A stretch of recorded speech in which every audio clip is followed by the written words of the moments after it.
Alright, hello everybody, my name is Born Isaac Bears from Berry Science Lab, and today we're going to be doing the 2004 AMC 12A. Alright, let's go. Alyssa earns $20 per hour, which 1.45% is deducted to pay local taxes? Ugh. How many cents per hour of Alyssa's wages are used to pay local taxes? So $20 is 2,000 cents. And 0.0145, or in other words, 145 over 10,000.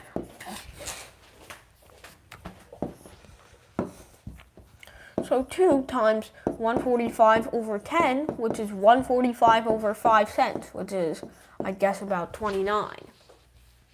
So E.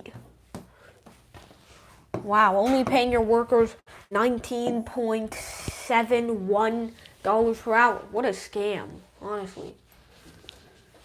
On the AMC 12, each correct answer is worth 6 points, each incorrect worth 0 points, and each problem left unanswered is worth 2.5 points. If Charlin leaves 8 of the 25 problems unanswered, how many of the remaining problems must he answer correctly in order to score at least 100?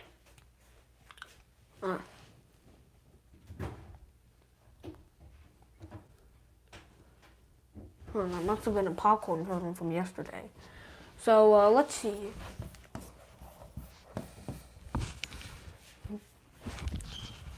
That's 20 points from all for skips. And then she has 17 problems remaining. So she needs 80 more points. And the nearest multiple of 6 is 84. Which is 6 times 14. So if she gets 14 of the remaining problems right, she gets a 104. So C.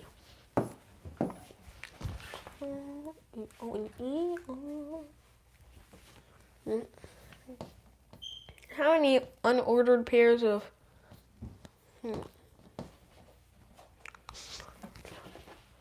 2y is 100 minus x. If y is an integer, then x must be even,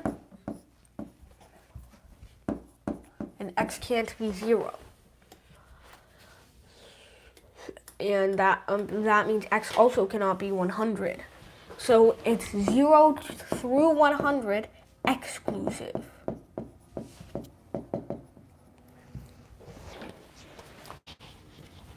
So normally, with the 0 to 100 thing, there would be 51 numbers here, but we're subtracting these two fellas, which makes it 49. Yeah.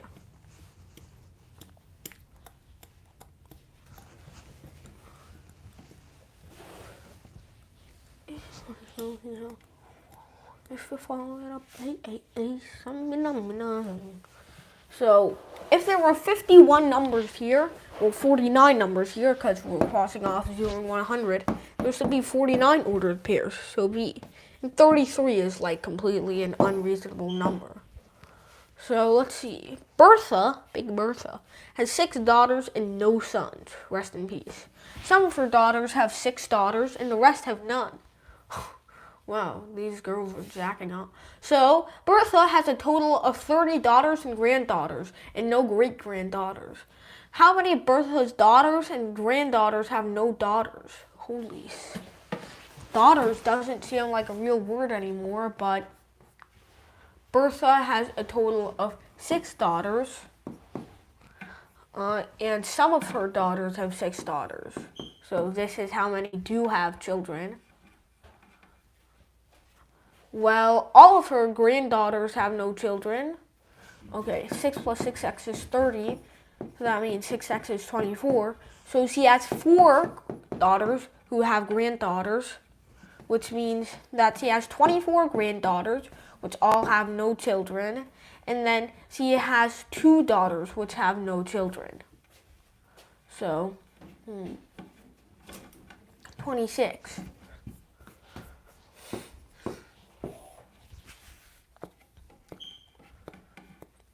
Wow, that is evil. It looks like the slope is about 1/2, so I'll just negative 1/2, so I'll set it equal to that. And then the y-intercept is something between 0 and 1. So the slope times the y-intercept would be between negative 1 and 0. So let's say this is 0.8, for example. Then obviously we would get minus 0.4 for MB. So yeah, B should be our answer. It's between 0 and minus 1. And it can't be greater than minus 1 because B is less than 1 and M is somewhere around negative 1/2. So that means MB will always be about less than negative 1/2. Well, technically greater than, because that's how numbers work, but yeah, you get the deal. So B. Okay. What the heck?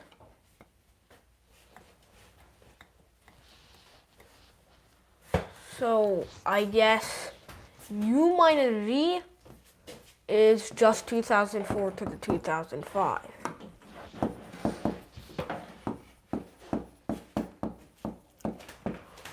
V minus W is a complicated story, but I'll see what I can do. It's 2004 to the 2004 times 2004 minus 2003, which is just 1.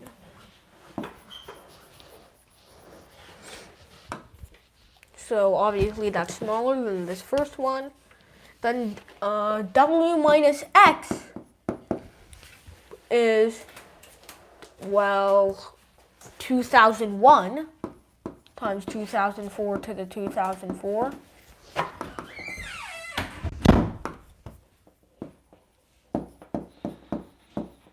Which is still big, but not as big as this.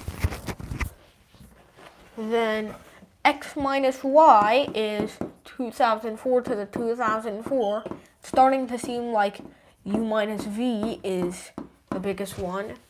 And finally, Y minus Z is just 2003 times 2004 to the 2004.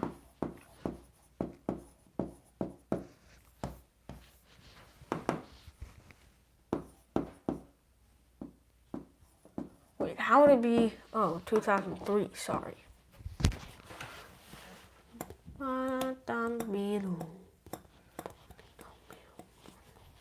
So, in the end, none of them stand up to this. So, I'll say it's A. Games played with tokens on. You know, you could just find patterns. So, let's see. So, we subtract 3 from the player with the most tokens and add 1 to everyone else. Well, okay. What's the sum of all these numbers? 30, well, not anything in the 30s. It's going to be 29 plus 13, so 42. And we lose 1 token. We lose a net of 1 token. Oh, but the game ends when some player runs out of tokens, not when everybody runs out of tokens. Let's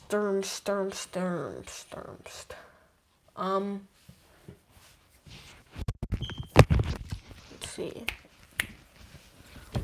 Let's try finding a pattern, alright? Let's just try. So this guy gets 3 subtracted from it, and these two get, okay, this looks identical to that. Then this guy gets subtracted by 3, and it adds 1 to everyone else. And this guy gets subtracted by 3 now, and adds 1 to everything else. And okay, so in 3 rounds we went from 15, 14, 13 to 14, 13, 12. So that means that after 6 rounds, it's going to look like 13, 12, 11, etc. And player C will run out of tokens first. So given that it's going to take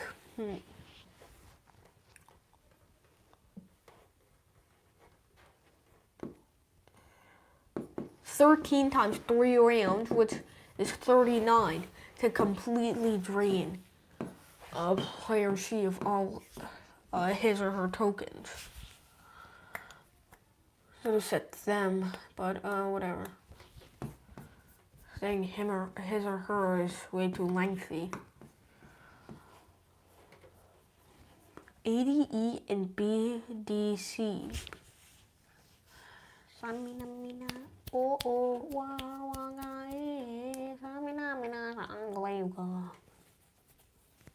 Okay, I could bash this with coordinate geometry, but I'm better than that. So let's try doing it the normal person way.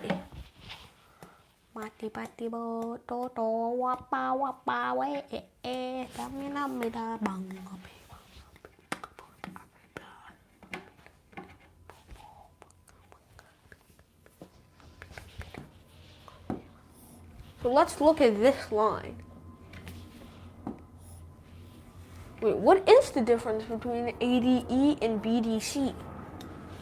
Area of ADE is just the area of ABC, so I'll put the bracket notation around it to signify area. So area of ADE is equal to the area of ABC subtracted from the area of ADB. And similarly, BDC is just the area of, ABE, not ABC.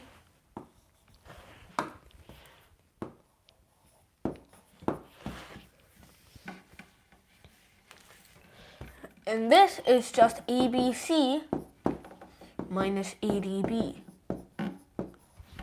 So that means that what we're really finding is ABE minus ADB minus ABC plus ADB.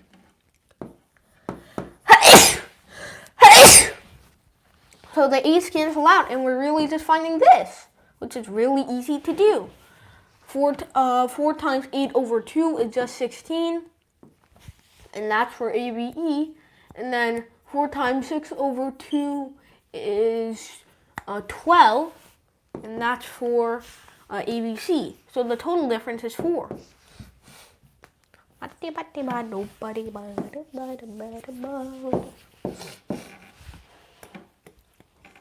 Marketing research. Using wider jars would increase sales. What percent must the height be decreased? Wow. What?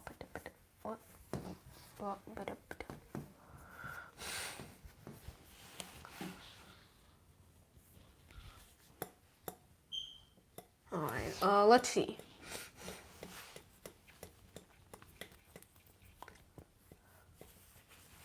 So the diameter is increased by 25%. So the cylindrical jar thing is going to be 1 pi r squared 8, or pi d over 2 squared 8. So d1 h1 is equal to pi b2, which is just 1.25 d1 h2. So d1 over d2, d1 over 2 with h1 is 1.25 d1 over 2 with h2. So we cancel these out, and root h1 is 1.25 root h2. So that means that this is 5 over 4. So h1 would be equal to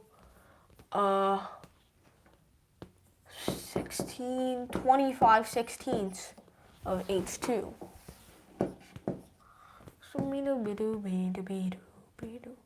So that means 9 over 16 H2 is equal to 0. No, okay. Wait, no. H1 is 25 sixteenths of H2, right? So that means that the height goes from this to this.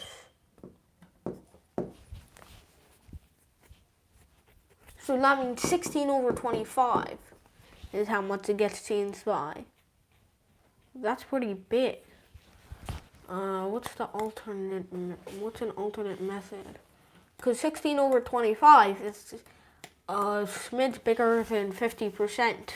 So, but the only option there is 60%, and I know this is not 60%. So, what else can I do? Yeah, this is 64 over 100. So, yeah, that's not going to work. H1 is 25 sixteenths of H2, right?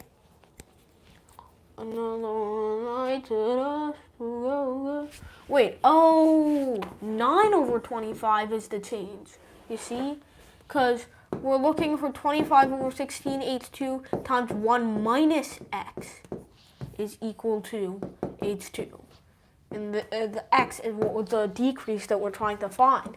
So 1 minus X is 16 over 25. So X is 9/25, which is just 36 over 100. So C. So Jack, can I call you here for a second? Why?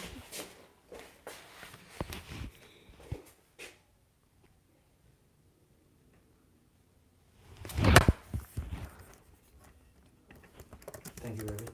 No problem.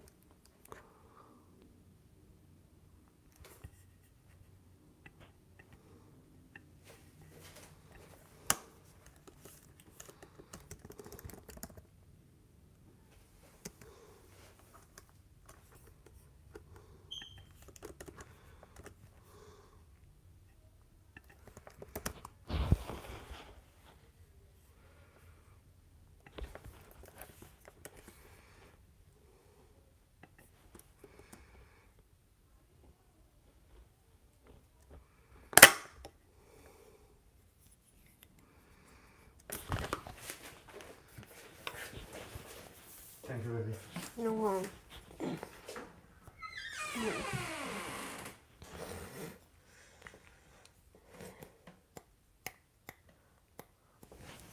So basically, A times A plus 1 over 2 minus B times B plus 1 over 2. So it starts at B and ends at A.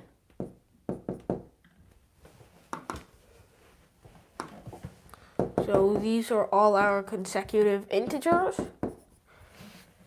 And this is apparently 7 to the 5. 7 to the 7 to the 7 to the 5. 7 to the 7 to the 5.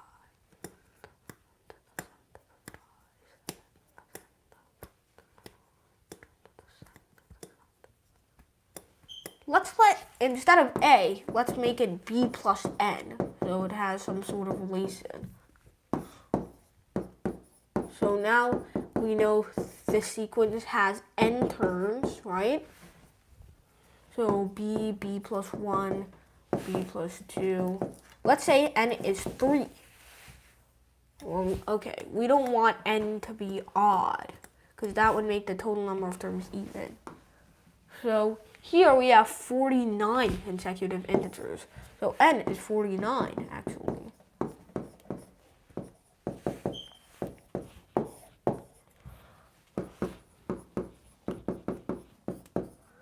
And the median of 49 consecutive integers would be the 24th term, I think. If we have 3 consecutive integers, well, 5 consecutive integers, then the median is 3. So, let's see, how can we calculate it? Subtract 1 from the number of terms, divide by 2, and add 1. So that gives you 25. So it's going to be the 25th term. So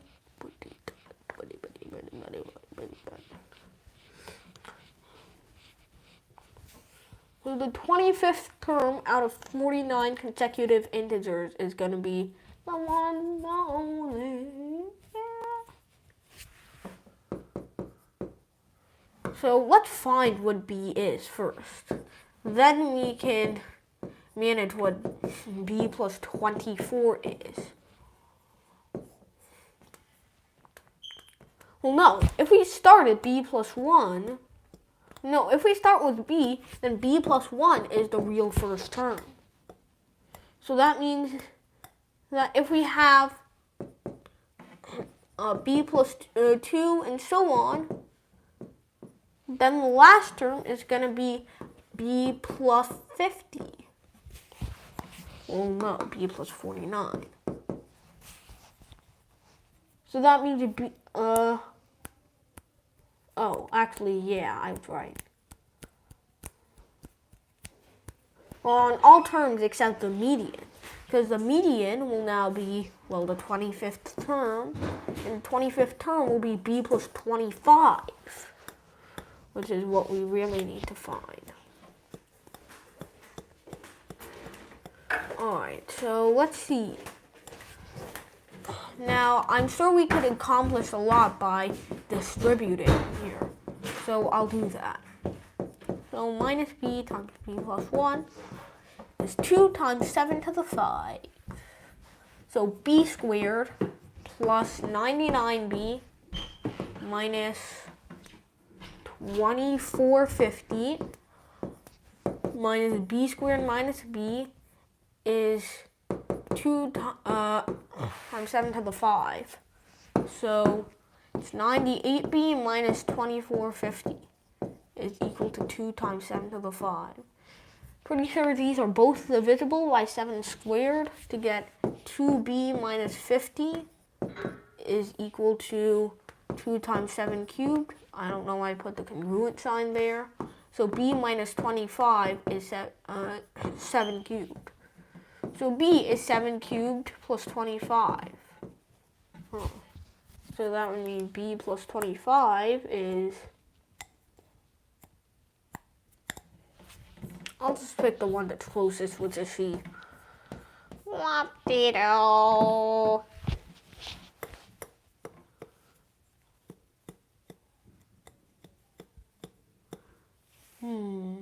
Alright.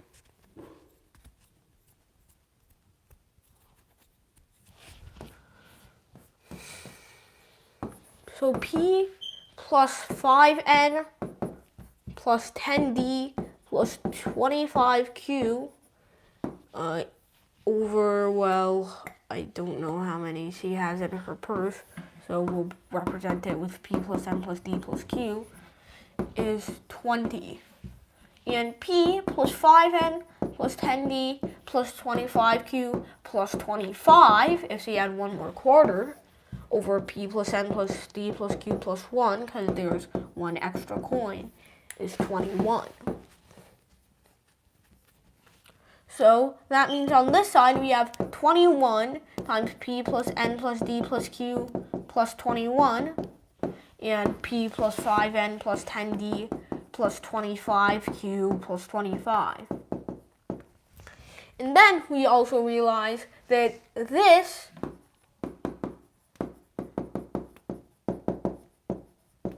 is equal to 20 times p plus n plus d plus q. So that means 21 times p plus n plus d plus q minus 4 is equal to 20 times p plus n plus d plus q. I'll just represent it with c for now on, because it's exhausting to write that many symbols. And that means 21c minus 4 is 20c, so c is just 4. There are 4 coins in her purse.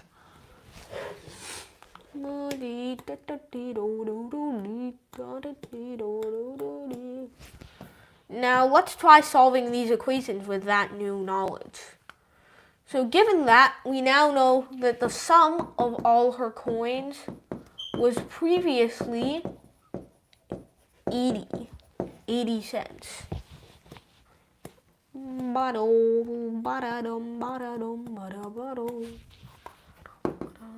Minus N minus D minus Q gives you 4N plus 90 plus 24Q is 60.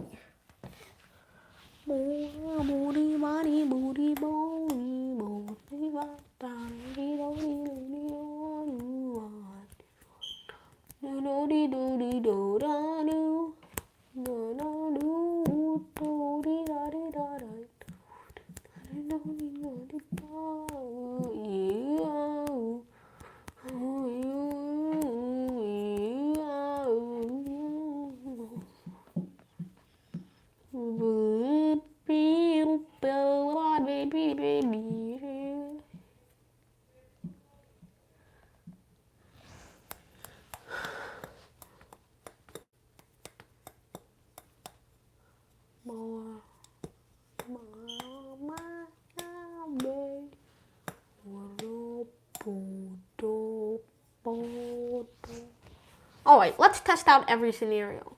First, let's just assume there are no pennies, because we would need 5 pennies to make a multiple of 5, and that goes over our limit. So pennies is 0.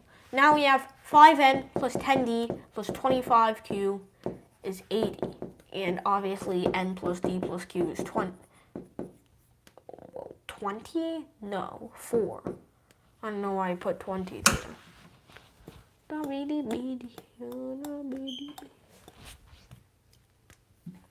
Given that, we now know N plus 2D plus 5Q is 16. So that means that N plus 2D plus 5Q is equivalent to 4N plus 4D plus 4Q, which I got by multiplying both sides of this one by 4. So this gives me Q is equal to 3N plus 2D. So 3 nickels plus 2 dimes.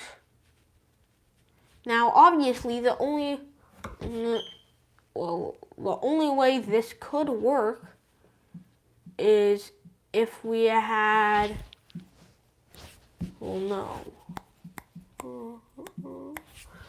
that would mean N plus D plus 3N plus 2D is 4. So 4N plus 3D is 4. And the only way this could work would be if there was 1 nickel and 0 dimes and 3 quarters. So there are 0 dimes in the purse. Holy crap.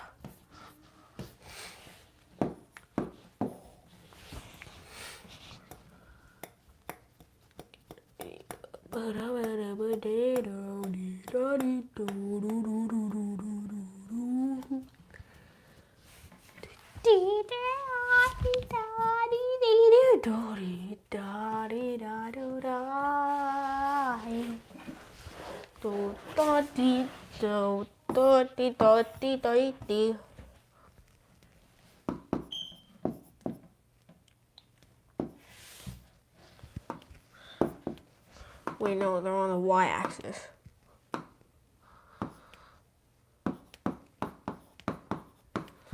And this is B, which is not very far away.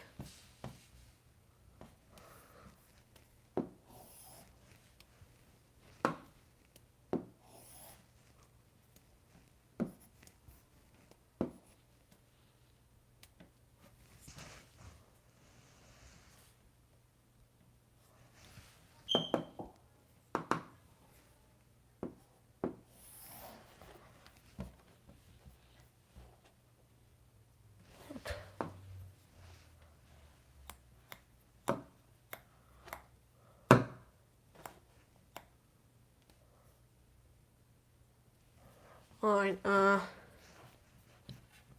instead of having an existential crisis, I've decided to continue this AMC. So this is C right there. And apparently, lines A and B both go through here, and this is A prime and B prime, respectively. Alright, so now have to find where these two intersect. Y equals x. So the line AC, or AA prime, well, it's going to have the slope of rise, which is, well, -1, over run, which was 2. So that's -1 over 2x plus 9. And similarly, BC is going to be equal to, well, the slope of BC is just going to be rise, which was -4 over run, which was 2. So that's -2. So -2x plus 12. So when is -2x plus 12 equal to x? Well, when x is 4. So 4 comma 4 is B prime. And when is -half x plus 9 equal to x? Well, that's when -x plus 18 is equal to 2x. So that's when 3x is 18 and x is 6. So A prime is 6 comma 6. So the distance is just 2 rad 2. Immediately, you can, well, no, you can't. So, but a reasonable guess would be either B or E, because the rest are not integer multiples of rad 2.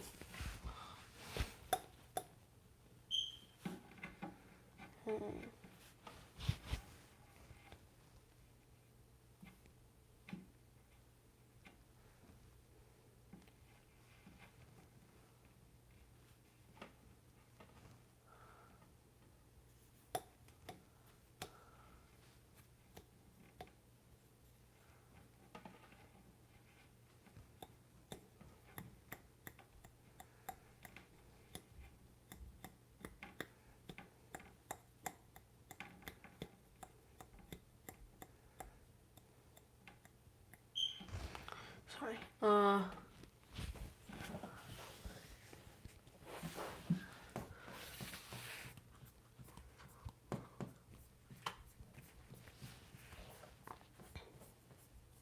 So basically, if you have 1, 2, 3, 4, 5, 6, 7, 8, 9. First of all, I'm just going to subtract. First of all, I'm going to find how many ways there are to connect 2 points. Because any 2 points can be connected here and form a line. This point and this point, line.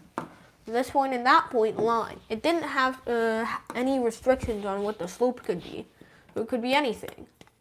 So I'm just going to see how many ways I can pair 2 points. So we have 9 times 8, because it's just 9 choose 2. So it's 72. And then I think you have to subtract every single line that goes through 3 points. Because that would mean this one is the same as this one, which is the same as this line, which is the same as this line, etc. So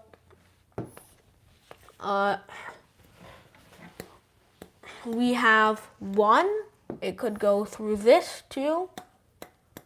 Well, okay, let's see. How many pairs do we have to subtract? This ordering, 1, 2. This ordering, 2, 1. This, let's call these 1, 2, 3. So we have to subtract 1, 2, 2, 1, 1, 3, 3, 1, 3, 2, and 2, 3.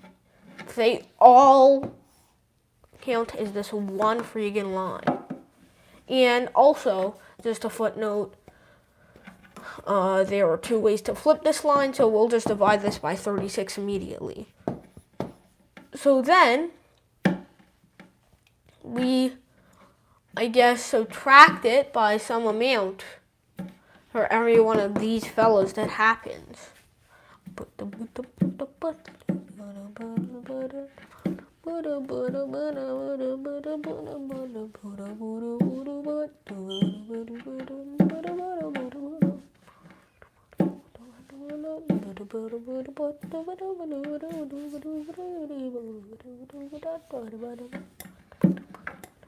Well then, if we are just dividing 36 straight off the bat, we can cut these in half.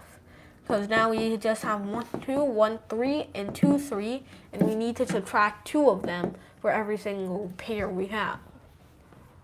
For every single 3-liner that we have. So we have 1 3-liner, 2 3-liners, 3, 4, 5, 6, 7, 8. I think that's as much 3-liners as we can get. As many 3-liners as we can get. So minus 16, just 20, B. Sequence of 3 real numbers, okay. Seen a problem like this on the kangaroo, so let's see. Well, first term of 9, and let's see. Let's say this is 9 plus x, and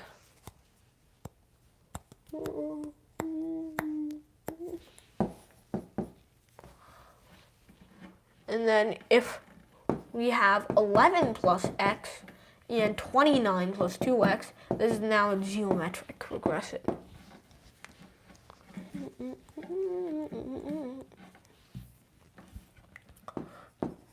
29 plus 2x over 11 plus x is equal to 11 plus x over 9.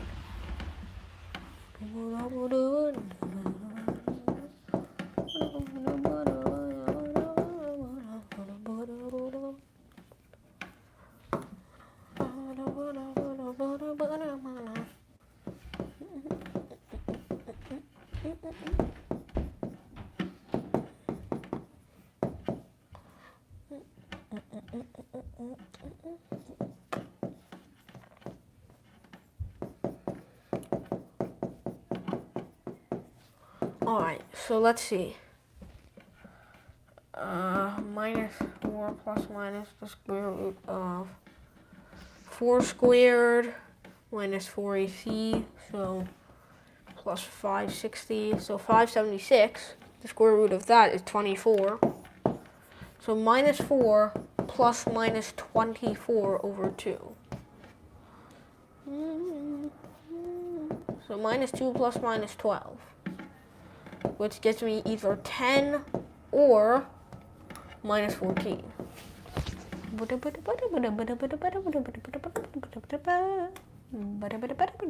So, since we want the smallest possible value, we'll go with minus 14 here.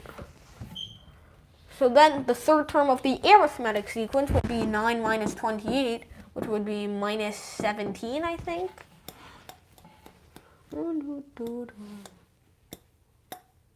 No, it would be minus 19.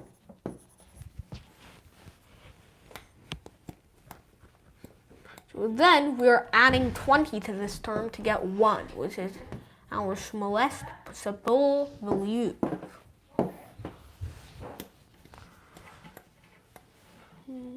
Okay.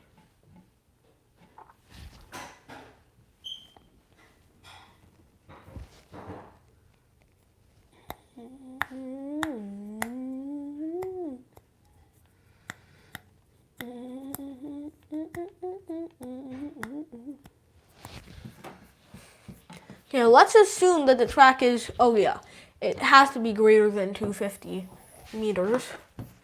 So let's have our track here, right? So Brenda starts here and Sally starts there. So Brenda and Sally have an equal speed, which is not specified, then they would meet exactly in the middle. But if Brenda has a greater speed than Sally, or vice versa, it would be tilted either way. So, they first meet after Brenda has run 100 meters. So let's assume that's the better part of the half of this track. Or this half of the track. So let's assume this all is about 100. So it's something that's around 300 meters long. Obviously, I'm not gonna use some estimation tricks to work my way through this.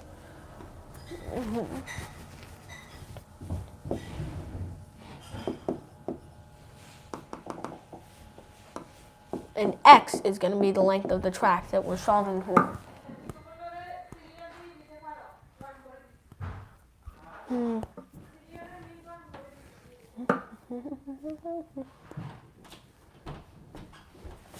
And then Sally would end up about here after running 150 meters over their first meeting point. So this would be 50 meters, and so Sally would have run the entire Brenda would have run the entire other length of the track in that same amount of time.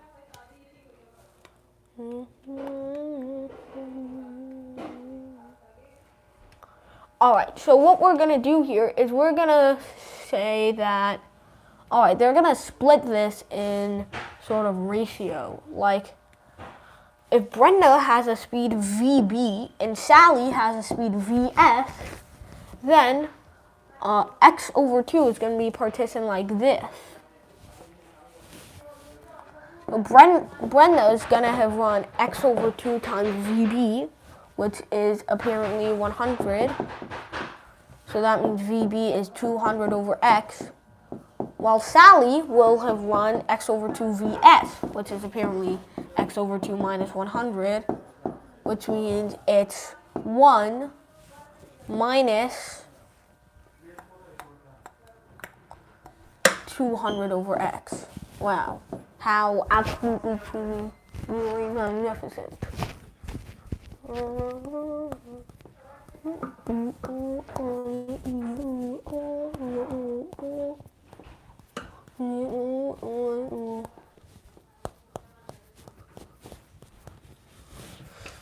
Alright, so let's see. Then they meet again. We meet again. And this is going to be x over 2 minus 50. And the sum of these two, which is how much Brenda would have ran, is x minus 150.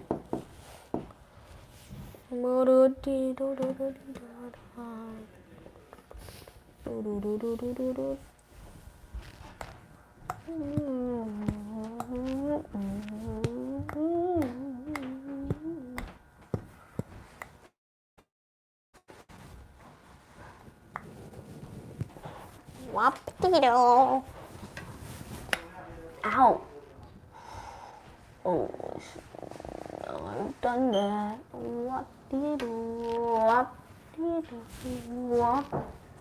Dee-dee-da-dee-doo, wap.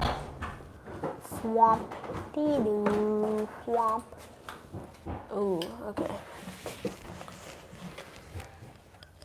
What problem you solving?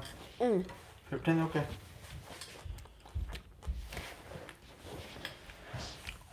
How many you skip? I don't think any yet. Yeah, no. Wow.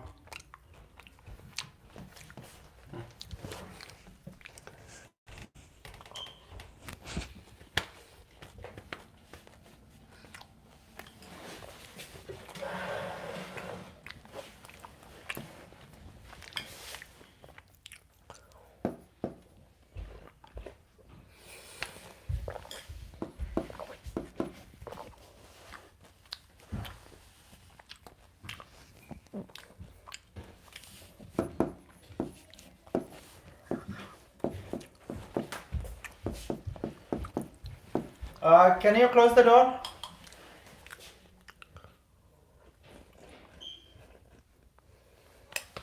Hey, Remo, can you close the door?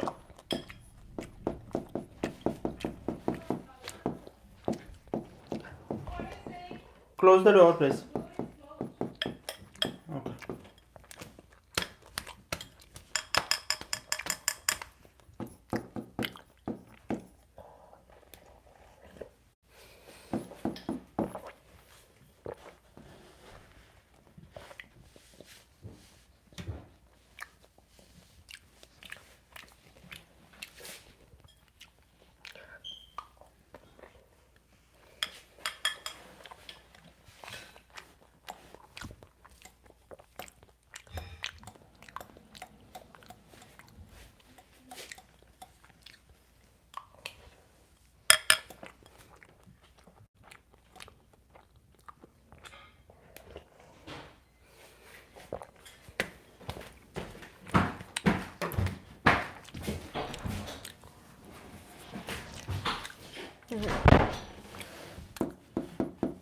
Kind of lacking there, so.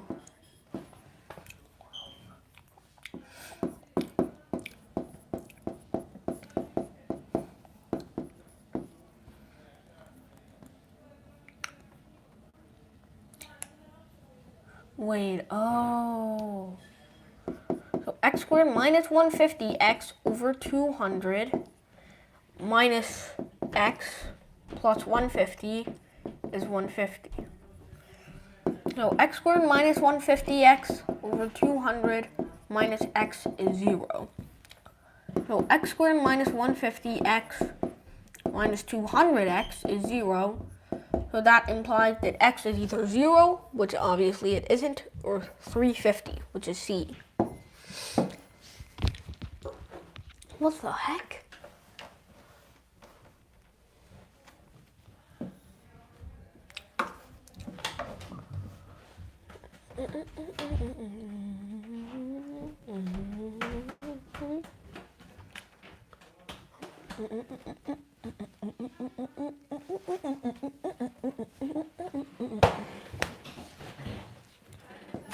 Use a more funky color for my skip.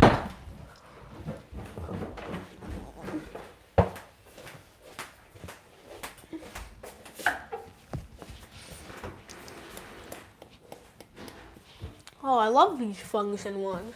They're always very fun to do.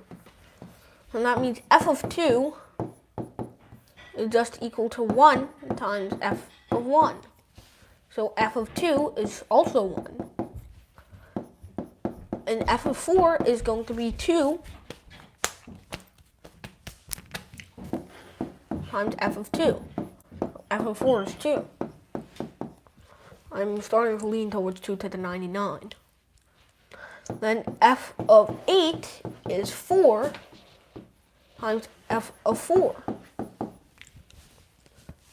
which is 8. Oh.